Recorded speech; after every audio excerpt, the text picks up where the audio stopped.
Hello everyone, welcome to Jyotsna study zone. Friends, आप सब कैसे हैं? आई होप कि आप सब अच्छे ही होंगे। तो फ्रेंड्स, जैसा कि आप सभी जानते हैं कि हम वन शॉर्ट सीरीज़ को तो सॉल्व कर ही रहे हैं, उसके साथ ही साथ हम अपने प्रैक्टिस सेट को भी कंटिन्यू करेंगे। तो इसके पहले में हम लोग प्रैक्टिस सेट 7 तक को सॉल्व कर चुके हैं। आज से हम प्रैक्टिस सेट 8 को कंटिन्यू करेंगे। तो टोटल हम लोगों ने लास्ट वीडियोज़ में 105 तक के क्वेश्चंस को सॉल्व कर लिया है। आज प्रैक्टिस सेट 8 में 106 से 120 तक के क्वेश्चंस को सॉल्व करेंगे। तो चलिए हम स्टार्ट करते हैं अपने आज के सेशन को। ये जो प्रैक्टिस सेट है ये आपके BPSC 4.2 NVS EMRS KVS UGC NET दिसंबर एग्जामिनेशन के लिए बहुत ही बेनिफिशियल होने वाला है। तो इसको आप लोग ध्यान से देखिएगा और ज़्यादा से ज़्यादा इसे अपने दोस्तों में और सांगीतिक ग्रुप में शेयर कीजिएगा, जिससे कि वो सब भी इस प्रैक्टिस सेट का बेनिफिट ले सकें। तो ये जो प्रैक्टिस सेट है इसमें आपको मोस्ट इम्पॉर्टेंट एमसीक्यूज़ देखने को मिलेंगे, जो कि लगभग इन सभी एग्ज़ाम्स में पूछे जाते हैं। तो चलिए हम स्टार्ट करते हैं अपने आज के सेशन को। तो आज का पहला क्वेश्चन जो कि 106 है, निम्नलिखित को सुमेलित कीजिए तथा सही कूट चुनिए। यहाँ पर दो सूची दी हुई है, सूची 1 और सूची 2। यहाँ पर स्वरों के नाम दिए हुए हैं और यहाँ पर दिए हुए हैं रागों के नाम। तो आपको बताना है कि कौन से राग में कौन से स्वरों का प्रयोग किया जाता है। तो चलिए इसको हम देख लेते हैं। कोमल गा और तीव्र मा का प्रयोग होता है राग मुल्तानी में। कोमल माँ का प्रयोग किया जाता है मारू बिहाग में। शुद्ध रे और तीव्र माँ का प्रयोग मधुमंती राग में होता है और रे और पा स्वर वर्जित होता है मालकौंस में। तो इस प्रकार अगर हम देखें तो इसका राइट आंसर जो हो रहा है वो 2, 4, 1, 3 हो रहा है। तो ऑप्शन यहाँ पर दिए हुए हैं, इसको देख सकते हैं। तो ये देखिए ऑप्शन नंबर बी ये राइट आंसर हो जाएगा 2, 4, 1, 3। तो इस क्वेश्चन का राइट आंसर ऑप्शन बी हो जाएगा 2, 4, 1, 3। तो इस प्रकार इस क्वेश्चन का राइट आंसर ऑप्शन बी हो जाएगा। चलिए नेक्स्ट क्वेश्चन को देख लेते हैं। नेक्स्ट क्वेश्चन है, नाट्य शास्त्र की टीका है कलानिधि, अभिनव भारती, संगीत राज या संगीत सुधाकर। इस क्वेश्चन का राइट आंसर क्या हो जाएगा? इस क्वेश्चन का राइट आंसर हो जाएगा ऑप्शन बी अभिनव भारती। नाट्यशास्त्र की टीका अभिनव भारती है। नाट्यशास्त्र की टीका अभिनव भारती है, जिसे 10वीं शताब्दी में अभिनव गुप्त जी ने लिखा हुआ है।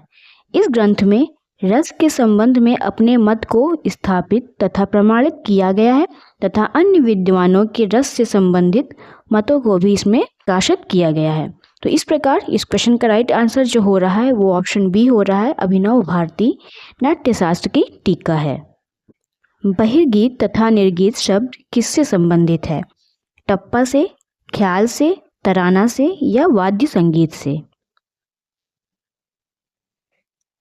इस क्वेश्चन का राइट आंसर हो जाएगा ऑप्शन डी वाद्य संगीत से।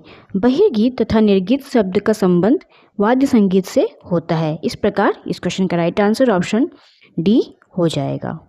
नेक्स्ट क्वेश्चन है, निम्नलिखित में से कौन से विद्वान बीकानेर के महाराजा अनूप सिंह की सेवा में थे?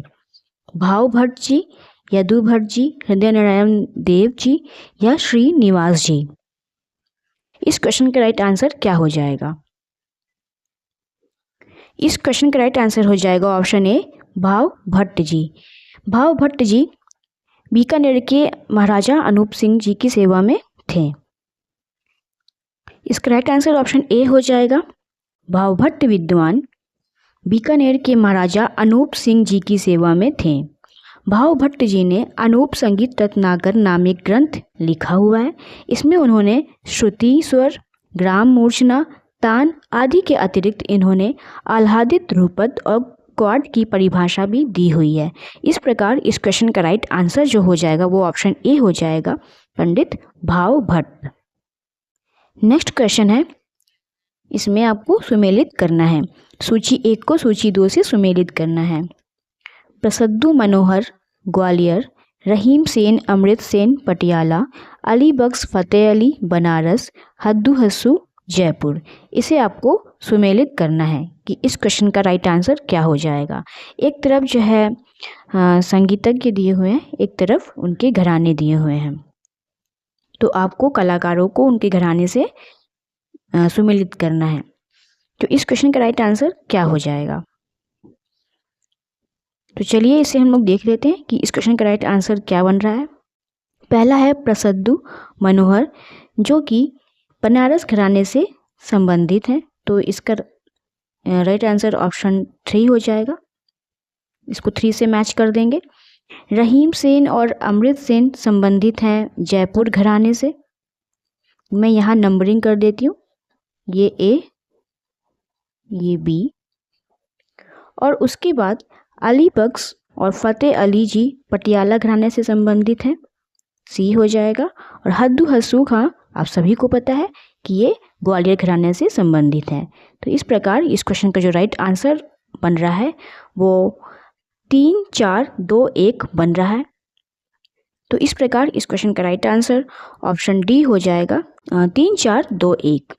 इसका राइट आंसर ऑप्शन डी हो जाएगा।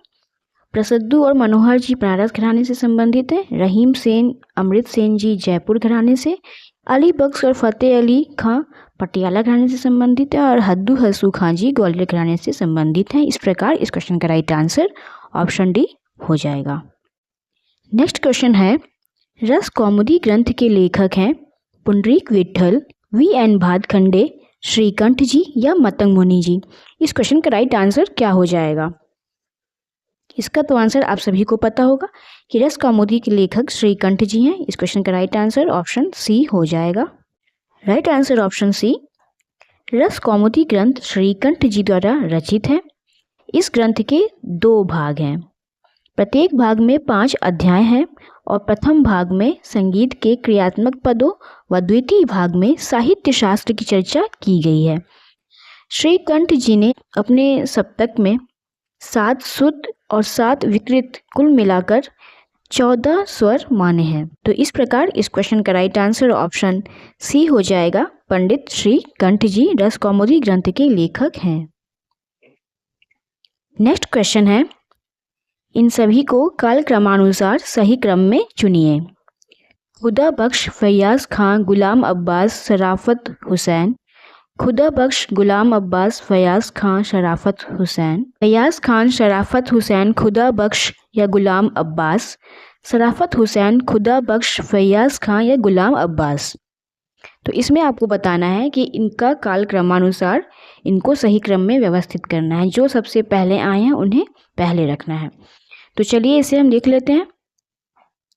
तो इस क्वेश्चन का जो राइट आंसर हो रहा है वो हो रहा है ऑप्शन बी। सबसे पहले हो जाएंगे हमारे खुदा बख्श जी, उसके बाद गुलाम अब्बास, फिर फैयाज खां, उसके बाद शराफत हुसैन जी। तो इस प्रकार इस क्वेश्चन का राइट आंसर ऑप्शन बी हो जाएगा। और ये सभी जो हैं आगरा घराने से संबंधित हैं। ये सभी का संबंध आगरा घराने से है। ये सभी आगरा घराने के कलाकार हैं। तो इस प्रकार इस क्वेश्चन का राइट आंसर ऑप्शन बी हो जाएगा।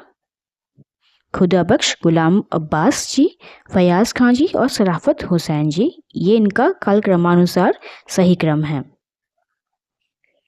नेक्स्ट क्वेश्चन है, निम्न में से कौन सा अनभ्यास मूलक अल्पत्व का उदाहरण है। देश के आरोह में ग और ध, केदार के म, बिहाग के अवरोह में द और रे, यमन के प और ग। तो इसका आपको बताना है कि इनमें से वह कौन सा सही आंसर है जो अनभ्यास मूलक अल्पत्व का उदाहरण है। फ्रेंड्स, आपको ऐसे ही क्वेश्चंस आने वाले एग्जाम्स में देखने को मिलेंगे, तो इसकी प्रैक्टिस आप ज़्यादा से ज़्यादा कीजिए, जिससे कि ये क्वेश्चंस आप लोगों के लिए बहुत ही हेल्पफुल हो जाए। तो चलिए इसे हम देख लेते हैं। तो इस क्वेश्चन का जो राइट आंसर हो जाएगा वो ऑप्शन सी हो जाएगा। बिहाग के अवरोह में लगने वाला धैवत और ऋषभ जो है वो अनभ्यास मूलक अल्पत्व का उदाहरण है। तो इस प्रकार इस क्वेश्चन का राइट आंसर ऑप्शन सी हो जाएगा। क्वेश्चन नंबर 114 है, निम्न में से कौन सा मेल बिलावल थाट के समान है? मेच कल्याणी, खरहर प्रिया, धीर शंकराभरणम या हरि काम्बोजी?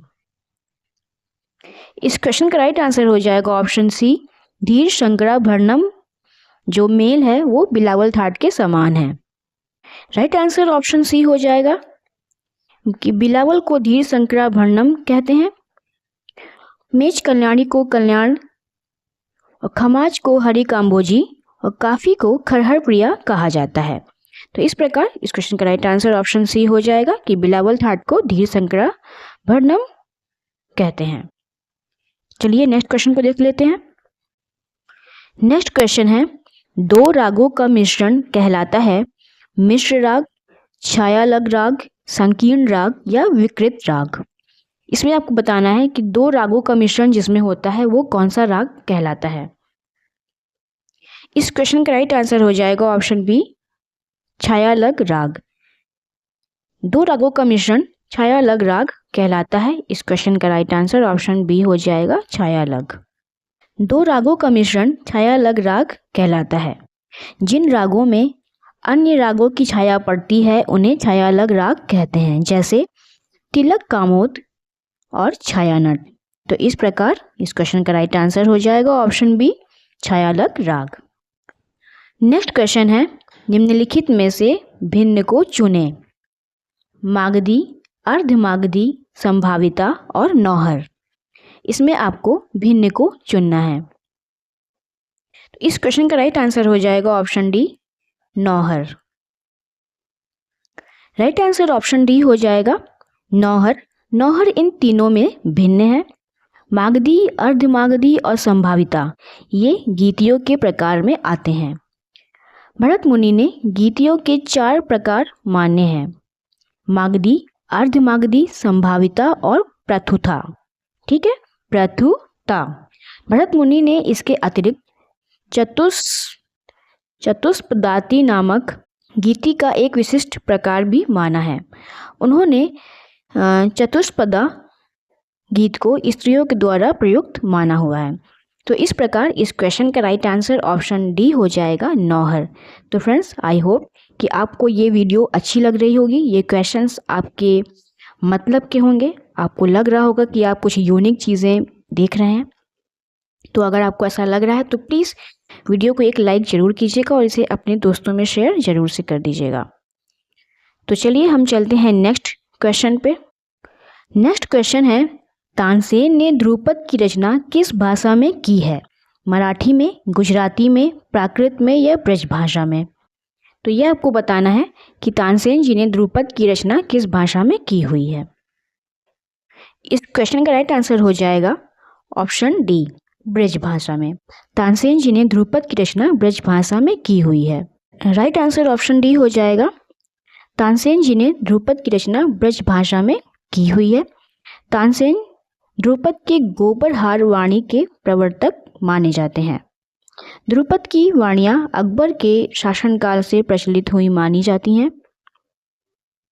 इसे गौरारी वाणी भी कहा जाता है, जिसे तानसेन ने ध्रुपद में शुद्ध वाणी कहा है। इसे राजा की उपाधि दी गई है। तो यहाँ पर ध्यान रखिएगा कि जो गौरारी वाणी है इसे शुद्ध वाणी तानसेन जी ने कहा है। तो इस प्रकार इस क्वेश्चन का राइट आंसर ऑप्शन डी हो जाएगा, ब्रज भाषा। नेक्स्ट क्वेश्चन में सही कूट को पहचानना है। अभिकथन दिया हुआ है, भारतीय संगीत में 2 स्वर संवाद षड्ज पंचम भाव और षड्ज मध्यम भाव बहुत महत्वपूर्ण है। इसका कारण है षड्ज पंचम के मध्य 14 श्रुतियाँ और षड्ज मध्यम के मध्य कुल 8 श्रुतियों का अंतर होता है। तो ये जो दोनों कथन, अभिकथन और कारण है, ये सही है कि गलत, इसे बताना है आपको कूट के माध्यम से। तो यहाँ कूट दिया हुआ है ऑप्शन ए और आर दोनों सही है, ए और आर दोनों गलत है। ए सही है लेकिन आर गलत है, ए गलत है लेकिन आर सही है। तो आपको बताना है कि इसका राइट आंसर क्या हो जाएगा। तो चलिए इसे देख लेते हैं। तो सबसे पहले अभिकथन को देख लेते हैं कि भारतीय संगीत में 2 स्वर संवाद षड्ज मध्यम भाव और षड्ज पंचम भाव बहुत महत्वपूर्ण है। जी हाँ, ये बात बिल्कुल सही है। कि हमारे भारतीय संगीत में 2 स्वर संवाद बहुत ही महत्वपूर्ण है, सापा स्वर संवाद और सामा स्वर संवाद, जिसे कि हम षड्ज पंचम और षड्ज मध्यम कहते हैं। बिल्कुल राइट है। इसका कारण है कि सा पा के मध्य 14 श्रुतियाँ और सा मा के मध्य 8 श्रुतियों का अंतर होता है। ये बिल्कुल गलत है। सा पा के मध्य 14 श्रुतियों का नहीं बल्कि 13 श्रुतियों का अंतराल होता है और सा मा के मध्य 9 श्रुतियों का अंतराल होता है। तो इस प्रकार अगर हम देखें तो हमारा कारण गलत हो रहा है और अभिकथन ए सही हो रहा है। तो इस प्रकार से ए सही है और आर गलत है। इसका राइट आंसर ऑप्शन सी हो जाएगा राइट आंसर। चलिए नेक्स्ट क्वेश्चन को देख लेते हैं। नेक्स्ट क्वेश्चन है, निम्नलिखित को सुमेलित करें। सूची 1 को सूची 2 से मिलान करना है। यहाँ पर राज्य दिए हुए हैं पंजाब, राजस्थान, उत्तर प्रदेश, बंगाल, और यहाँ पर दिए हुए हैं उनके गीत बाउल, गजरी, हीर और मांड। तो इसको आपको सुमेलित करना है। तो चलिए इसे हम सुमेलित कर लेते हैं। तो आप सभी को पता है कि पंजाब को हम हीर से सुमेलित कर देंगे। हीर पंजाब में होता है। राजस्थान में मांड गीत गाया जाता है, उत्तर प्रदेश का कजरी और बंगाल में बाउल गाते हैं। तो इस प्रकार से हमारा राइट आंसर जो हो जाएगा वो हो जाएगा 3, 4, 2, 1। ठीक है, तो इसका राइट आंसर देखिए कूट में ऑप्शन डी इसका राइट आंसर है। 3, 4, 2, 1 इसका राइट आंसर हो जाएगा इस क्वेश्चन का। पंजाब में हीर डांस प्रचलित है, राजस्थान में मांड लोक नृत्य प्रचलित है, उत्तर प्रदेश में कजरी गाई जाती है और बंगाल में बाउल गायकी प्रचलित है। तो इस प्रकार इस क्वेश्चन का राइट आंसर ऑप्शन डी हो रहा है। इसको आप लोग नोट डाउन करते जाइएगा।